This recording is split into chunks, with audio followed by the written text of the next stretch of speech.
नमस्कार दोस्तों, ये DS मास्टर 1.0 में आपका स्वागत है।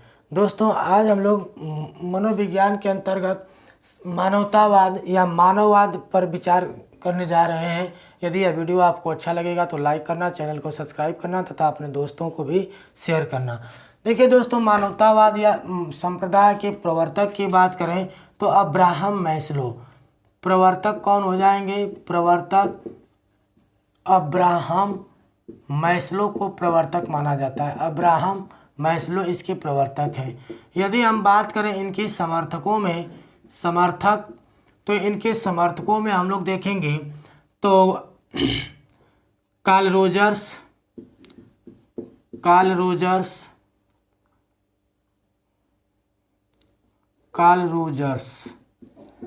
आल्पोर्ट कैटल, ये इनके प्रमुख समर्थक हैं। अब हम लोग देखेंगे कि मनोवाद संप्रदाय में इसे हम मानवतावाद या मनोवाद संप्रदाय को हम लोग पदानुक्रमिक आवश्यकता का सिद्धांत भी कहते हैं। इसे हम पदानुक्रमिक आवश्यकता का सिद्धांत भी कहते हैं। क्योंकि मित्रों, जो मैस्लो ने आवश्यकता का सिद्धांत दिया था या मानववाद दिया था, इसमें कुल 5 चरण बताए थे और इन चरणों को एक क्रम के रूप में बताया था। इसीलिए इसे हम पदानुक्रमिक आवश्यकता का सिद्धांत भी कहते हैं।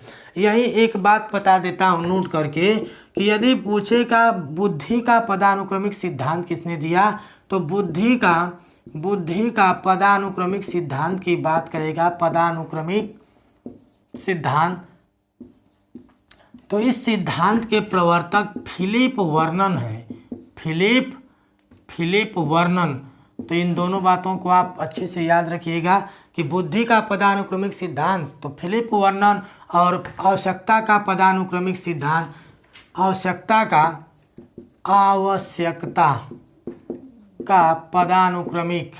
पदानुक्रमिक सिद्धांत पूछेगा तो क्या बताएंगे? मैस्लो बताएंगे। दोस्तों, मैस्लो ने अपने सिद्धांत में कुल 5 प्रकार बताए, 5 चरण बताइए। आइए हम लोग इसको समझने का प्रयास करते हैं। 5 चरण कौन कौन से हैं?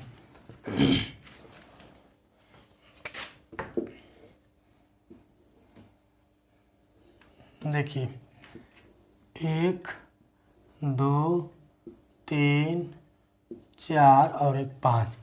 पहला 1 2 3 4 और 5, इसका नाम इन्होंने दिया था शारीरिक मांग। उन्होंने बताया था कि मनुष्य को समाज में रहने के लिए या मनुष्य की अपने जीवन लीला को चलाने के लिए उसको कुल 5 प्रकार की आवश्यकताओं की ज़रूरत होती है। इसीलिए इसे आवश्यकता का पदानुक्रमिक सिद्धांत कहते हैं। आइए हम लोग देखेंगे तो पहले उनकी आवश्यकता क्या थी? शारीरिक मांग को ही हम भौतिकी मांग के नाम से जानते हैं। भौतिकी मांग या इसी को हम दैहिकी मांग भी कहते हैं। इसका हम एक्सप्लेन अभी करेंगे। इसके बाद सुरक्षा की मांग,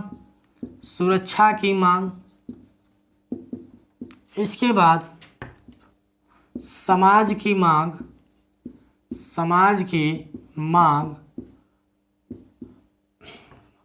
इसके बाद सम्मान की मांग, और इसके बाद आत्मानुभूति की मांग।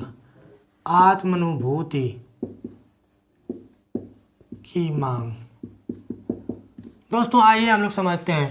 इसको हम बोलते हैं निम्न मांग। इन्होंने बताया, मैस्लो ने बताया कि यह जो सबसे पहला स्तर है यह किस कोटि का मांग है, तो यह निम्न मांग है। और जैसे ऊपर जाएंगे यह कैसी मांग है? उच्च मांग है। आइए हम लोग देखेंगे, जैसे शारीरिक मांग, भौतिकी मांग या दैहिकी मांग क्या होता है। इसको पहले इसको क्रम याद करने का एक ट्रिक बता देता हूँ। जैसे सासू को समाज में सम्मान मिलता है तो उनको किसकी प्राप्ति होती है? आत्मानुभूति की प्राप्ति होती है। सा से हम लोग देखेंगे शारीरिक मांग, सु से देखेंगे सुरक्षा का मांग, फिर समाज की मांग और सम्मान की मांग और आत्मानुभूति की मांग। ये एक क्रम है, इसी क्रम में आपको याद रखना है, क्योंकि परीक्षा में ये क्रम से भी पूछ लेता है, तो इसको आप क्रम में याद रखिएगा। देखिए मित्रों, शारीरिक मांग क्या है या भौतिकी या दैहिकी मांग क्या है। जैसे कोई भी प्राणी कोई भी बच्चा संसार में आता है, कोई भी बच्चे का संसार में जब जन्म होता है तो उस बच्चे को पहले शारीरिक मांग होती है, मतलब पहले संसार में आना जो आता है या शारीरिक मांग होती है या भौतिकी मांग या दैहिकी मांग। तो कोई भी बच्चा संसार में पहले आता है तो उसको मूलभूत आवश्यकताओं की आवश्यकता होती है। जैसे रोटी कपड़े मकान की उसको क्या होती है, आवश्यकता होती है। मतलब सबसे पहले बच्चा जब संसार में आएगा तो उसको दूध चाहिए, खाने के लिए चाहिए, पीने के लिए चाहिए, इसके बाद उसको रहने के लिए चाहिए और इसके बाद उसको मकान चाहिए।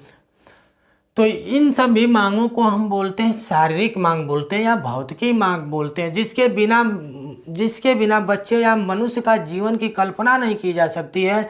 ऐसे मांग को हम आधारभूत मांग कहते हैं। जैसे मनुष्य की आधारभूत मांग होती है रोटी कपड़ा मकान, तो इसी को मैस्लो ने कहा कि ये शारीरिक मांग है, ये भौतिकी मांग है, इसके बिना कल्पना नहीं किया जा सकता, ये अत्यंत मानव को चाहिए ही चाहिए। अब जब बच्चा को ये सारी मतलब आधारभूत आवश्यकताओं की पूर्ति हो जाती है तो बच्चे को समाज में क्या चाहिए, सुरक्षा चाहिए। दूसरी बात क्या चाहिए, सुरक्षा चाहिए, क्योंकि उसको अगर सुरक्षित नहीं रखेंगे तो उसको किसी भी प्राणी या जानवरों से क्या पहुंच सकती है, हानि पहुंच सकती है। तो इन्होंने दूसरा मांग बताया कि आधारभूत आवश्यकताओं की पूर्ति होने के बाद उस बच्चे को क्या चाहिए, सुरक्षा चाहिए। इसके बाद जैसे जैसे बच्चा बड़ा होगा तो बच्चा के विकास के लिए समाज की आवश्यकता होती है। बच्चा अपना विकास समाज में ही रह करके कर सकता है, तो बच्चे को समाज की आवश्यकता होती है। जैसे वो अपने मित्र, अपने पास पड़ोस के बच्चों के साथ खेलने जाता है तो बच्चे का शारीरिक मानसिक एवं विकास सांस्कृतिक विकास अच्छे ढंग से होते हैं। तो इसलिए इन्होंने तीसरी मांग को बताया था कि समाज की मांग को बताया था। इसके बाद जैसे जैसे बच्चा बड़ा होगा, वह बड़े स्टेज में आएगा, तो अगली बात है कि सम्मान की मांग। तो वो सोचेगा कि लोग हमारा क्या करें, मान करें, सम्मान करें। तो अगली मांग होती है सम्मान की मांग। और एक है लास्ट में आत्मानुभूति की मांग, यानी सारी ये आवश्यकताओं की पूर्ति हो जाती है, ये सारी मांग पूरा हो जाता है तो उस बच्चे को, उस मनुष्य को क्या मिलता है, आत्मानुभूति की प्राप्ति होती है। तो दोस्तों, इस प्रकार से हम लोग मानवतावाद संप्रदाय को आज समाप्त किया। अगले वीडियो में मनोविश्लेषणवाद को लेकर के उपस्थित होते हैं। तब तक के लिए नमस्कार, जय हिंद।